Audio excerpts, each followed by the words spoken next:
যাব খুজিছে জাব মাৰি অসম আক্ৰমণ হৈছিল 35 কিমান কমাব এই সময়ত আমাৰ যিসকল দলিত সম্প্ৰদায়ৰ ব্যক্তিসকলক তেওঁলোকে জোৰ জবস্তি কৰি তেওঁলোকে আক্ৰমণৰ পৰা ৰক্ষা পাবৰ কাৰণে কিমান কমাল পাৰ্চেন্ট আজি যে মূল কথা আছে সেই সময়ৰ পিছত যেতিয়া 1947 চনত কিমান পাৰ্চেন্ট কমিল 1947 চনত দেশ বিভাজন হ'ল কিমান পাৰ্চেন্ট কমিল 1947 চনত কিমান উন্নয়ন কৰিছে উন্নয়ন ইমান উন্নয়ন কৰিছে কিয় কৰিব পৰা নাই গৃহ বন্ধ কৰিব কি হ'ব গৃহ বিভাগ ফেল হৈছে তাৰ মানে কিয় গৃহ বিভাগ ফেল হৈছে আপোনালোকে বুদ্ধাংগুষ্ঠ দেখাই থাকিব আৰু গৃহ বিভাগ ফেল হৈছে কৈ থাকিব আপোনালোকে উৎসাহিত কৰি আছে আপুনি গৃহ বিভাগ অবৈধভাৱে দখল কৰিবলৈ আহিছে অসমৰ মাটি আৰু সেই সকলক আপোনালোকে মাটি ঘূৰাই দিম বুলি উৎসাহিত কৰি আছে সব কথাতে মিয়া আপোনালোকে কৰিছে এইবিলাক কৰি মিয়া মানে আপুনি ভাৰতীয় নাগৰিক ভাৰতীয় মুছলমান সকলক বুজাইছে মিয়া মানে বাংলাদেশৰ পৰা অহা অবৈধ প্ৰব্ৰজনকাৰী সকলক বুজাইছে মিয়া মানে গুণী জ্ঞানী সমাজৰ উচ্চ স্তৰৰ মানুহজনক বুজাইছে মিয়া শব্দ সেইটো বুজাইছে তাৰপৰা আমি আপোনাক কথা এতিয়া বৰ্তমান সেইটো বুজাই নাই নাই আপোনালোকে অবৈধ বাংলাদেশী তেওঁলোকে কেলেই কৰিব পাৰে বিজেপিৰ প্ৰতিনিধি খালি ভুল কথা নহয়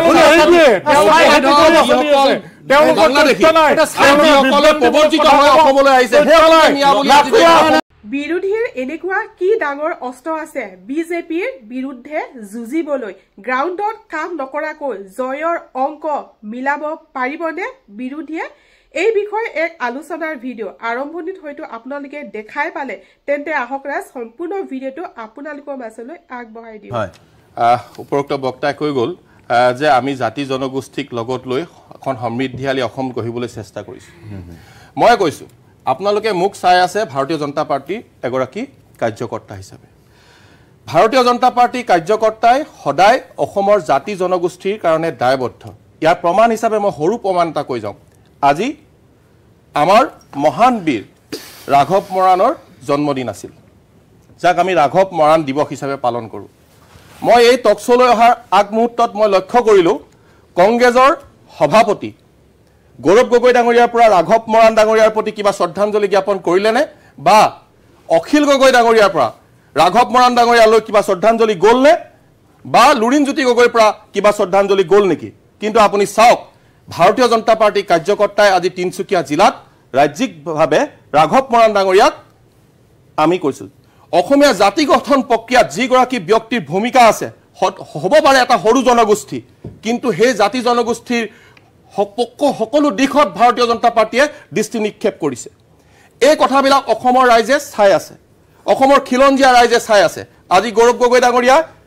কিহত লাগি আছে আজি অখিল গগৈ ডাঙৰীয়া ক'ত ঘূৰি ফুৰিছে অসমত ৰাজনীতি কৰিবৰ কাৰণে তেখেতে মহাৰাষ্ট্ৰৰ নেতাৰ পিছে পিছে দুৱাৰে দুৱাৰে তেওঁ টুকুৰ মাৰি ফুৰিব লগা অৱস্থা হৈছে তেওঁলোকে যদি তেওঁলোকৰ কাৰ্যকৰ্তাসকলে আজি দিনটোত কি কৰি আছে বা তেওঁলোকে অঞ্চল বিশেষে প্ৰতিটো জাতি জনগোষ্ঠীৰ কি কাম আজি হৈ আছে এই কথাবিলাকৰ ওপৰত যদি সূক্ষ্মভাৱে গুৰুত্ব আৰোপ কৰিলেহেঁতেন আজি তেওঁলোকৰ এই অৱস্থা মহাগোটবন্ধনৰ বা কিবা এনেকুৱা ধৰণৰ অসমৰ ৰাইজক কেৱল গালি পাৰি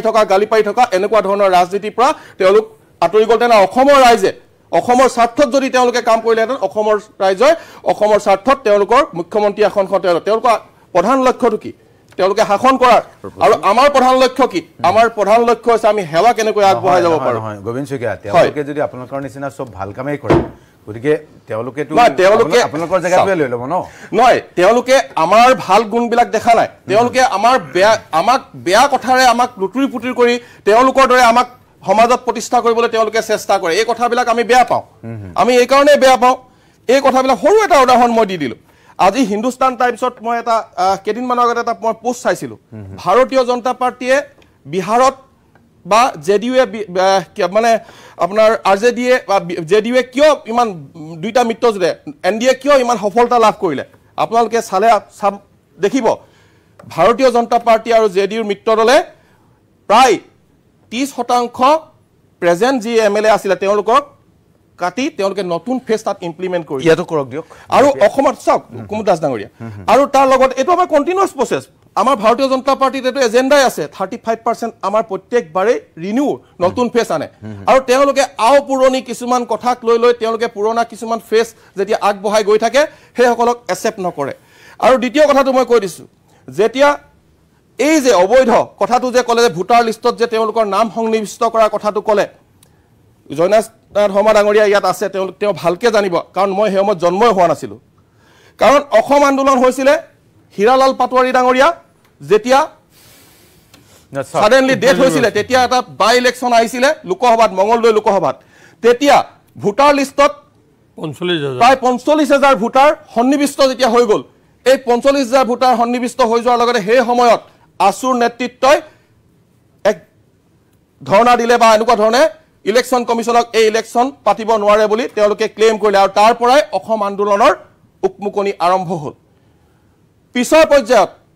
এই কথাবিলাক যদি আমি চাওঁ সেই সময়ত চৰকাৰ কাৰ আছিলে সেই সময়ত চৰকাৰ কংগ্ৰেছ আছিল সেই অবৈধ ব্যক্তিসকলক কোনে সেই ভোটাৰ লিষ্টত সন্নিবিষ্ট কৰিছিলে আৰু কেইদিনমান আগতে আপোনালোকে দেখিব কেইদিনমান আগতে সোনিয়া গান্ধী ডাঙৰীয়ানীৰ যেতিয়া তেওঁ চিটিজেনশ্বিপ পাইছে 2000 তেওঁ চিটিজেনশ্বিপ পাইছিলে 1983 30 এপ্ৰিলৰ দিনাখনি তেখেতে চিটিজেনশ্বিপ পাইছিলে কিন্তু 1983 30 এপ্ৰিলত চিটিজেনশ্বিপ পোৱাৰ আগতেই 1980 চনত তেখেতৰ নাম ভোটাৰ লিষ্টত আছিলে আৰু সেই সময়ত আমাৰ প্ৰবক্তা অমিত মালভিয়াৰ যি পিতৃয়ে ক্লেইম কৰিছিলে যে কেনেকৈ চিটিজেনশ্বিপ নোহোৱাকৈ 1980ত এগৰাকী ব্যক্তিৰ নাম সন্নিবিষ্ট হ'ব পৰৱৰ্তী পৰ্যায়ত 1983 তেওঁলোকে কিন্তু 1 জানুৱাৰীত যেতিয়া ভোটাৰ লিষ্ট সংশোধন হৈছিলে 1 জানুৱাৰীত কিন্তু তেওঁলোকে আকৌ ৰিএন্ট্ৰি কৰিলে সোনিয়া গান্ধী কিন্তু সেই সময়তো তেখেতে ভাৰতৰ কেইবাটাও অভিযোগ আনিছে কংগ্ৰেছৰ পৰা আপোনালোকে এই কথাবিলাক কোনে আৰম্ভ কৰিছিলে সেইটো আপোনালোকে শিকিলে কংগ্ৰেছৰ পৰা নাই শিকা আমি চাওক মই বাৰম্বাৰ কৈছোঁ এইটো কথা বাৰম্বাৰ কৈছোঁ তেওঁলোকে তেলেংগানাত আজি কেইদিনমানৰ আগত যেতিয়া SRI হৈছিলে তেলেংগানাত প্ৰায় 22 লক্ষ ভোটাৰ কাট হৈছিলে তেওঁলোকৰ ৰেমন ৰেড্ডি তাত চৰকাৰ হৈ গ'ল তেওঁলোকে কিন্তু তেওঁলোকে কি সেই অবৈধ ভোটৰ মাধ্যমেৰে তেওঁলোকে তাত চৰকাৰ গঠন কৰিলে নেকি এই কথাবিলাক চাব লাগিব তেওঁলোকে যেতিয়া ইলেকশ্যন হাৰে তেতিয়া ইভিএমক দুখ দিয়ে তেওঁলোকে যেতিয়া ইলেকশ্যন হাৰে তেতিয়া SRক দুখ দিয়ে কথাটো হৈছে তেওঁলোকে অসমৰ বা ভাৰতবৰ্ষৰ জনতাৰ ওপৰত তেওঁলোকৰ আস্থা নাই যেতিয়া তেওঁলোকৰ আস্থা আহিব তেতিয়া তেওঁলোকক অট'মেটিকলি তেওঁলোকে বিচাৰি থকা সেই মসনদখন দখল কৰিবলৈ ৰাইজে আগুৱাই দিব তেওঁলোকৰ কৰ্মৰাজিৰ কাৰণে আজি তেওঁলোকৰ কৰ্মৰাজি যি আছিলে এই কৰ্মৰাজিৰ কাৰণে মই কৈছোঁ মই ধেমাজিৰ পৰা লখিমপুৰ হৈ প্লানি যেতিয়া গুৱাহাটীলৈ আহোঁ কংগ্ৰেছ চৰকাৰৰ দিনত ৰাতি বৰগাং বা বিহাৰী অঞ্চলত আহিবলৈ ভয় কৰে সেই সময়ত ডকাইত হয় এই পৰিস্থিতি মোৰ দিনত হৈছে মোৰ নৱপ্ৰজন্মৰ দিনত এই পৰিস্থিতি হৈছিলে কিন্তু আজি সেই ডকাইত শব্দটো অভিধানতে মাত্ৰ সীমাবদ্ধ হৈ থকাৰ নিচিনা এটা শব্দ সৃষ্টি হৈছে ঠিক আছে ভাল কৰিছে মই এটা কথা যে ৰূপক দাস আপোনালোকৰ বিৰুদ্ধে কৈছে বহুতখিনি কথা যে আপোনালোকে যোৱা বাটেৰে বিজেপি বাদ বুলিছে নাই সেইটো ভুল কুমুদ দাস ডাঙৰীয়া এইটো বহুত ভুল কথা আমি বাটেৰে বাদ বটা নাই কংগ্ৰেছৰ বাদ লোৱা নাই আমি এক সুস্থ সবল গণতন্ত্ৰ ৰক্ষাৰ স্বাৰ্থত আমি সদায় বদ্ধপৰিকৰ ৰাষ্ট্ৰ নিৰ্মাণৰ হতে ভাৰতীয় জনতা পাৰ্টি সদায় আগবাঢ়ি যাব আৰু অনাগত দিনত অন্তুদ্বয় আমাৰ যি অস্ত্ৰ সেই অস্ত্ৰপাত আমি সদায় প্ৰয়োগ কৰি গৈ থাকিম ঠিক আছে ৰূপক দাস হয় তেওঁ যি ধৰণে কৈছে তেওঁ কথাবিলাক শুনি বৰ ভাল লাগিলে তেওঁলোকৰ মিত্ৰজোঁটত এনেকুৱা এটা দল আছে যিটো দলে এনেকুৱা কিছুমান কাণ্ড কৰি থৈছে য'ত অসম ৰাজ্যখনৰ নামৰ লগত সেই কাহিনীবিলাক সেই কথাবিলাক উচ্চাৰিত হ'লে অসমৰ নাম লজ্জানত হয় মই কথাখিনি ফহিয়াই ক'ব বিচৰা নাই কাৰণ 25 নৱেম্বৰৰ এটা দিন তাৰ কাৰণে ধাৰ্য কৰা হৈছে তালৈকে অপেক্ষা কৰিছোঁ দ্বিতীয় কথা তেওঁলোকে প্ৰায়ে কয় যে কংগ্ৰেছে 855 জন শ্বহীদ কৰিলে আন্দোলনৰ সময়ত প্ৰথম শ্বহীদজন কাৰ দিনত হৈছিল সেই কথাটো তেওঁলোকে উজ্জ্বল ৰাখে তেওঁলোকে নকয় দ্বিতীয় কথা কংগ্ৰেছৰ দিনত হোৱা 855 জন শ্বহীদৰ হিচাপ কংগ্ৰেছেও ৰাখিছিল বা বিৰোধীও ক'ব পৰা এটা পৰিস্থিতি আছে কিন্তু সেই চৰকাৰখন যোনে ছাত্ৰ আন্দোলন কৰি বা কৰি পেলাই আহিলে সেই চৰকাৰখনৰ দিনত শেষৰ পৰ্যায়ত তেওঁলোকে কিমান অসমীয়া যুৱক যুৱতীক হত্যা কৰিলে তাৰ পৰিসংখ্যাটো তেওঁলোকে দিব পাৰে নে কোনোবা দলে ৰাজনৈতিক দলে তাক ক'ব পাৰে তাৰ পৰিসংখ্যা জানো আছে তৃতীয় কথা তেওঁ কৈছে খুব তেওঁলোকে এখন সুস্থিৰ সবল চৰকাৰ গঢ়িব বিচাৰিছে তেওঁ কৈছে ৰাইজৰ উন্নয়ন হৈছে হয় উন্নয়ন আমি দেখিছোঁ অসমত বহুত উন্নয়ন হৈছে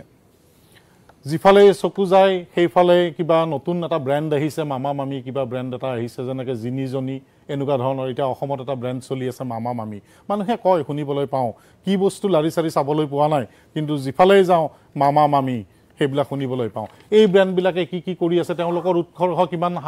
হৈছে তেওঁলোকৰ ল'ৰা ছোৱালী 18 বছৰ বয়সতে কিমানটা কোম্পানী মালিক হৈছে এই কথাসমূহো অসমৰ ৰাইজে ভাৰতবৰ্ষৰ ৰাইজে জানে তাৰ পিছৰ কথা মই ক'বলৈ ওলাইছোঁ এতিয়া তেওঁ কৈছে যে এতিয়া তেওঁলোকে যি ধৰণৰ এটা সংস্কৃতি গঢ়িব বিচাৰিছে অকল তেওঁলোকে হিতাধিকাৰী কৰি পেলাই এটা কৰ্মবিহীন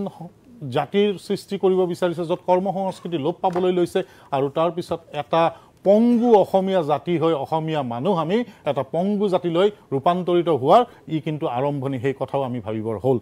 তাৰ পিছত আপুনি আৰু চাব লাগিব এই যিবিলাক তেওঁলোকে এতিয়া চিন্তাৰ যিটো মানুহৰ চিন্তা কৰা শক্তিবিলাক লোপ কৰিছে তেওঁলোকে কি কৰে আগতে কি আছিলে কিবা পোৱা নাই কেনেকৈ আগবাঢ়িম কি কৰিম তেওঁলোকে চিন্তা কৰিবলৈ লৈছিল আজি তেওঁ পৰিসংখ্যা দিছে যে ইমানখন এয়া হৈছে মেডিকেল কলেজ হৈছে এই মেডিকেল কলেজ কৰিবলৈ পৰিৱেশ কোনে দিছিল আৰু এতিয়া কথাবিলাক এনেকুৱা হৈছে যে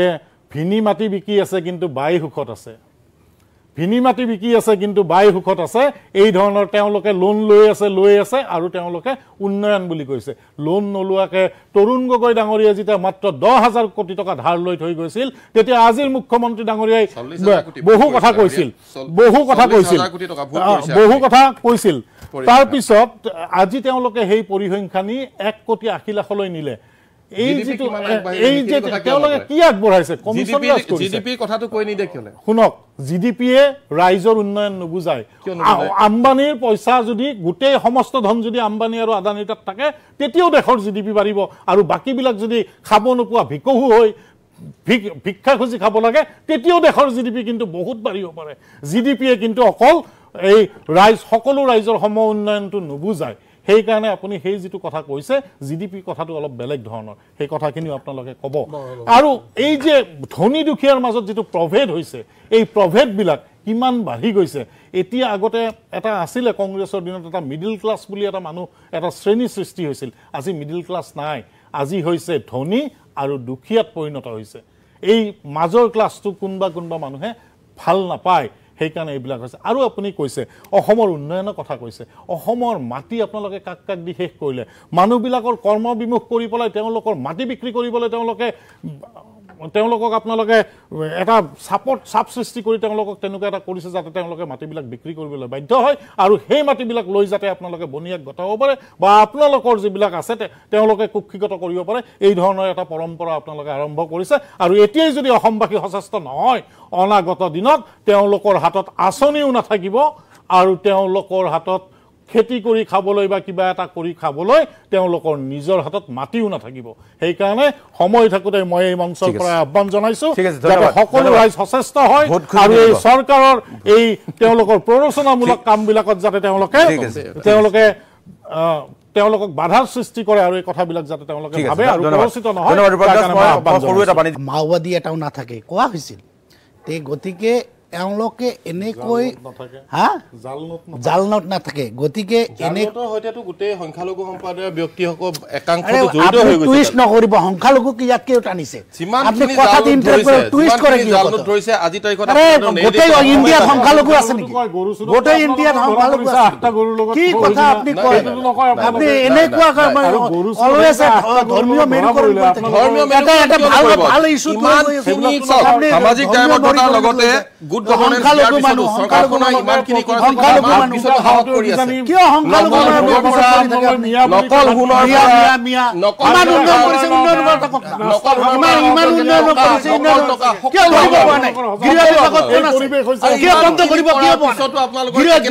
গৃহ বিভাগ ফেল হৈছে তাৰমানে কিয় গৃহ বিভাগ ফেল হৈছে আপোনালোকে বুদ্ধাংগুষ্ঠ থাকিব আৰু গৃহ বিভাগ ফেল হৈছে কৈ থাকিব আপোনালোকে উৎসাহিত কৰি আছে আপুনি গৃহ বিভাগ অবৈধভাৱে দখল কৰিবলৈ আহিছে অসমৰ মাটি আৰু সেই সকলক আপোনালোকে মাটি ঘূৰাই দিম বুলি উৎসাহিত কৰি আছে প্ৰত্যেক দিনা আপোনালোকে কৰিছে এইবিলাক কৰি ৰাখিছে আজি যি দহিকতা বনাঞ্চলত উচ্ছেদিত হ'ল সেই সকলক আকৌ পুনৰ আপোনালোকে মাটি কিয় নাহিব ইৰিলিভেণ্ট কিয় নাহিব আপোনালোকৰ নেতৃত্ব কথা কিয় কয় কাৰণ অসম আৰু অসমৰ স্বাৰ্থৰ কাৰণে উচ্ছেদ হৈ আছে আনিছো ডাঙৰীয়া এই কথাবিলাক কিন্তু অসমৰ ৰাইজে চাই আছে হয় মোৰ মেইন ইস্যুটো আপনি নিউট্ৰেল কথা ক'ব স্যাৰ অনুৰোধ তেওঁলোকে গণতন্ত্ৰ কথা মই কৈছো নিউট্ৰেল কথা ক'ব মই এটা কথা কৈ লৈছো তেওঁলোকে গণতন্ত্ৰ হত্যা কৰাৰ কথা কৈছে যি দিনাখনিয়ে পণ্ডিত নেহেৰুৱে নহয় আমাৰ বল্লভভাই পেটেলৰ হৈতে নাই নাই ইমান দূৰলৈ নাযাব মই দেশটোলৈ যাব লাগিব তেতিয়াই ভাৰতবৰ্ষৰ জনতাই গম পাইছিলে যে সেই সংবিধানখন কোনে ভৰিয়ে মোহাৰি পেলালে তাৰপিছত ভাৰতবৰ্ষৰ সংবিধান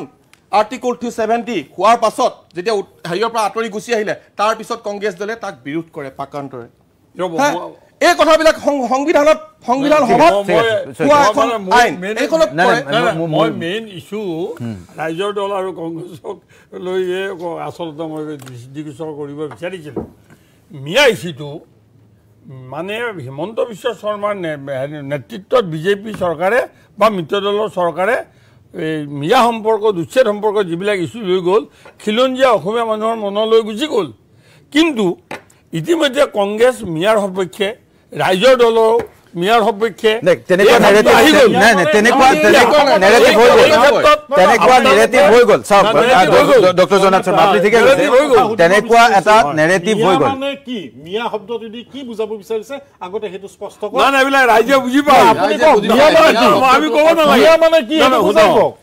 মিয়া মানে আপুনি ভাৰতীয় নাগৰিক ভাৰতীয় মুছলমান সকলক বুজাইছে মিয়া মানে বাংলাদেশৰ পৰা অহা অবৈধ প্ৰব্ৰজনকাৰী সকলক বুজাইছে মিয়া মানে গুণী জ্ঞানী সমাজৰ উচ্চ স্তৰৰ মানুহজনক বুজাইছে মিয়া শব্দ সেইটো বুজাইছে তাৰপৰত আমি আপোনাক কথা বৰ্তমান সেইটো বুজাইছে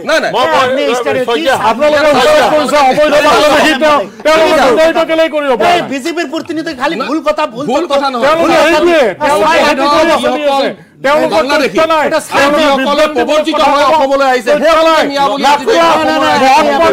হত্যা কৰা এটা দলৰ নেতৃত্ব থকা দলৰ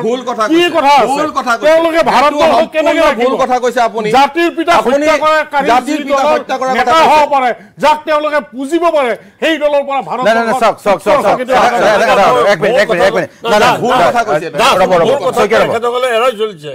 মোৰ কথাটো হ'ল যে মিয়া ইস্যুটো মিয়া ডেফিনেশ্যনটো বিচাৰে ৰ'ব মিয়া ডেফিনেশ্যনটো মিয়া সম্পৰ্কত অসমৰ খিলঞ্জীয়া লোকসকলে যিটো বুজে সেইটোৱে ডেফিনেশ্যন মিয়াৰ কিন্তু এতিয়া কথা হ'ল চৰকাৰৰ পক্ষৰ তৰফৰ পৰা মিয়াৰ ইস্যুটো গাঁৱৰ খিলঞ্জীয়া মানুহৰ মাজলৈ লৈ গ'ল আপোনালোকে কিন্তু বাধা দি ৰক্ষা কৰিব পৰা নাই এইটো ডেফিনেটলি এটা 2026 নিৰ্বাচন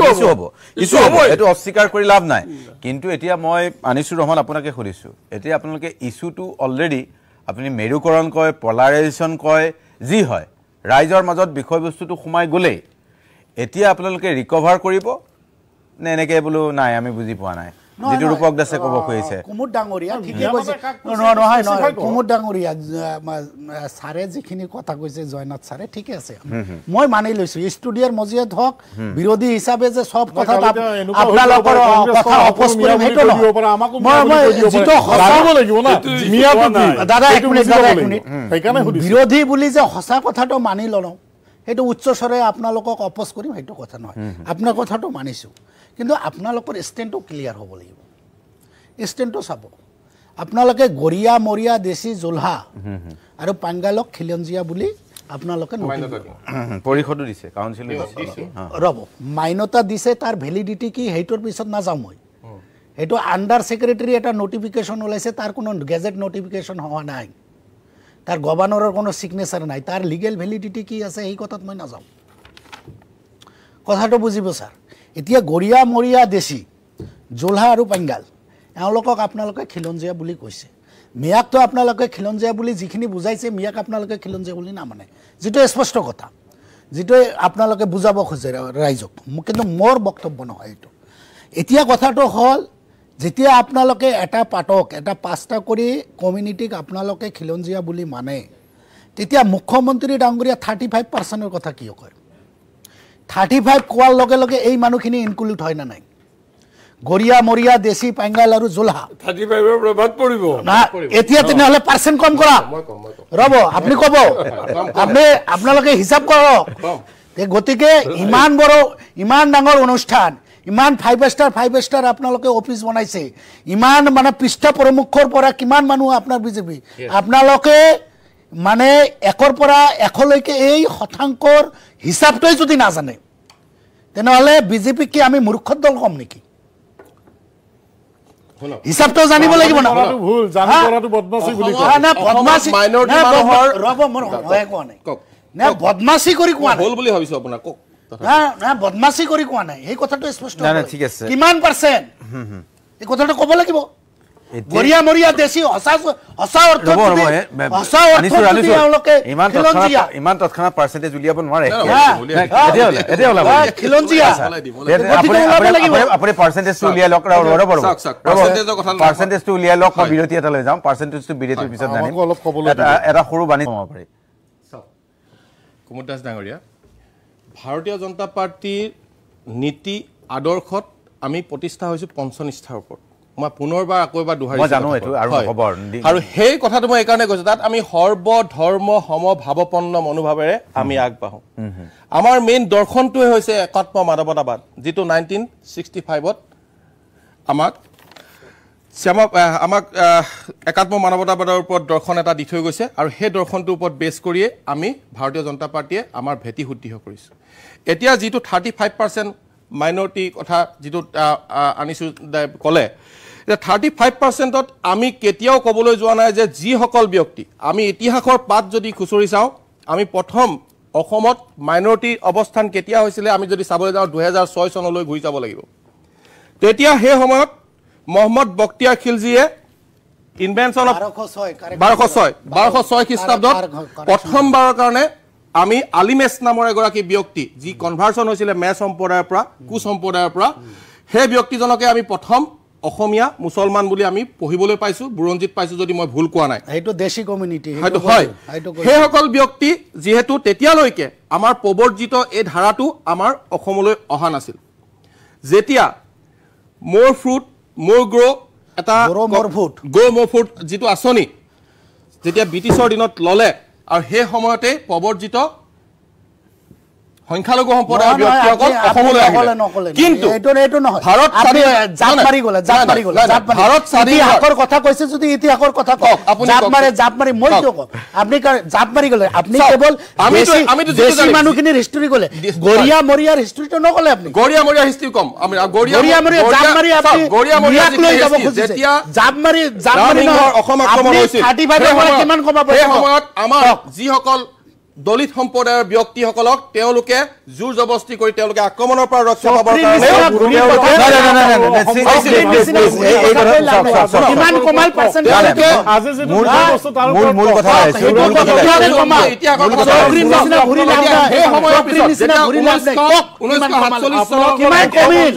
কিমান পাৰ্চেন্ট কমিল দেশ বিভাজন হ'ল কিমান পাৰ্চেন্ট কমিল কিমান পাৰ্চেন্ট কমিল এইটো কিমান পাৰ্চেন্ট কমিল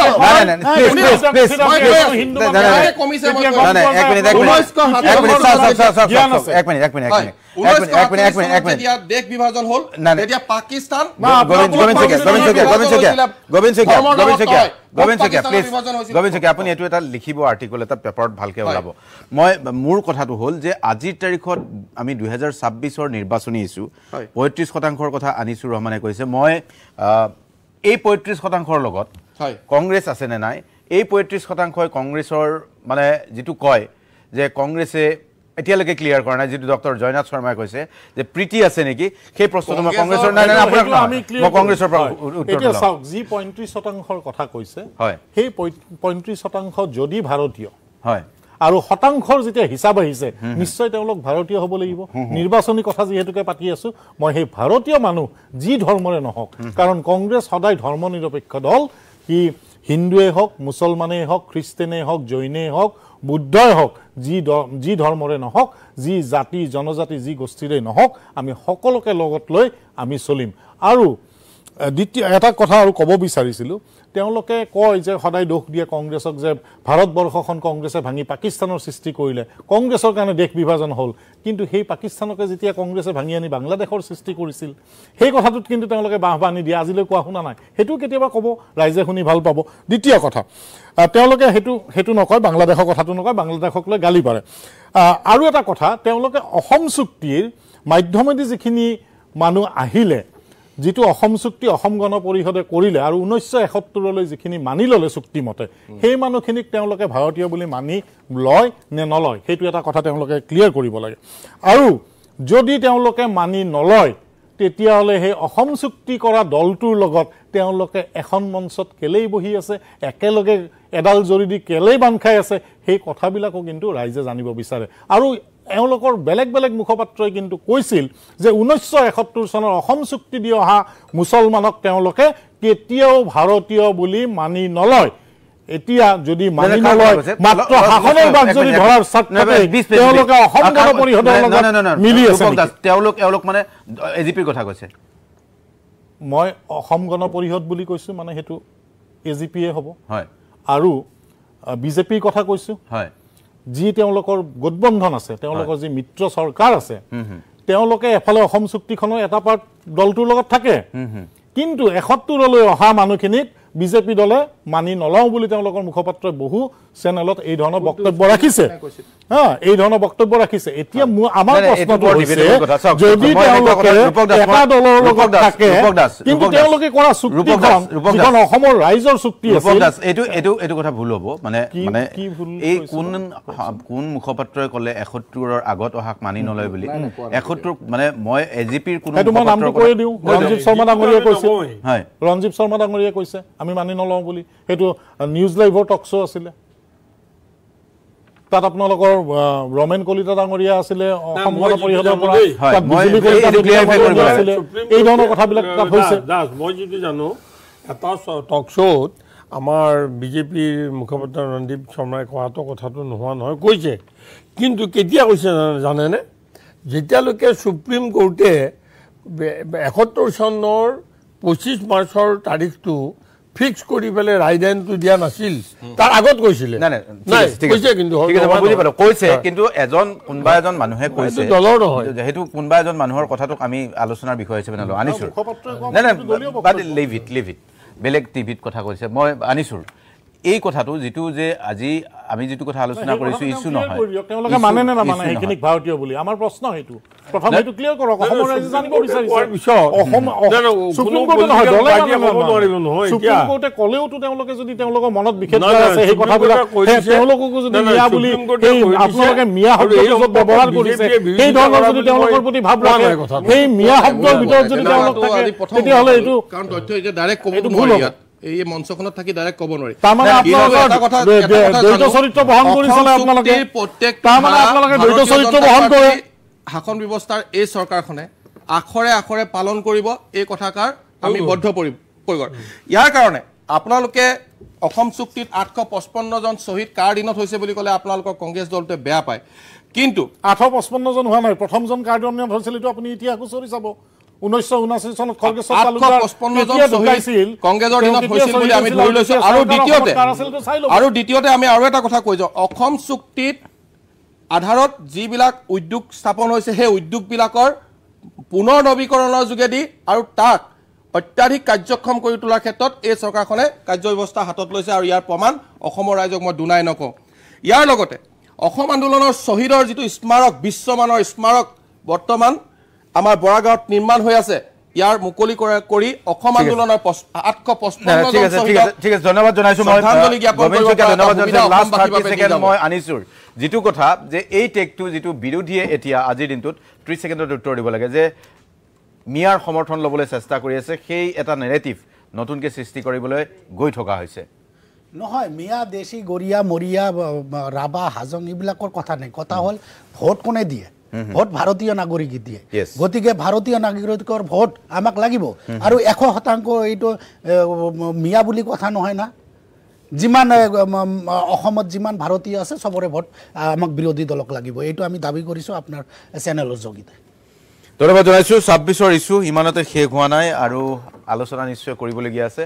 আমি আকৌ এবাৰ লগ পাম 26ৰ ইস্যু এতিয়াও মূল ইস্যু দুটাই যে উন্নয়নে যথেষ্ট নহয় আৰু সেইভাবে এনেকুৱা ধৰণৰ বিষয় উত্থাপিত হৈছে যি বিষয় আমি আজি আলোচনা কৰিবলগীয়া হৈছে সৌৰাজ আজি ভিডিঅ'টো এইখিনি আছিল এইখিনিকে আপোনালোকৰ মাজলৈ আগবঢ়ালো ভিডিঅ'টো চাই যদি ভাল লাগিলে চেনেলটো সাবস্ক্ৰাইব কৰি ৰাখিব আগলৈ এনেকুৱা ধৰণৰ ভিডিঅ'সমূহ চাবৰ বাবে আজি এই ভিডিঅ'টো ইয়াতে সামৰণি মাৰিছো আজিলৈ বাই বাই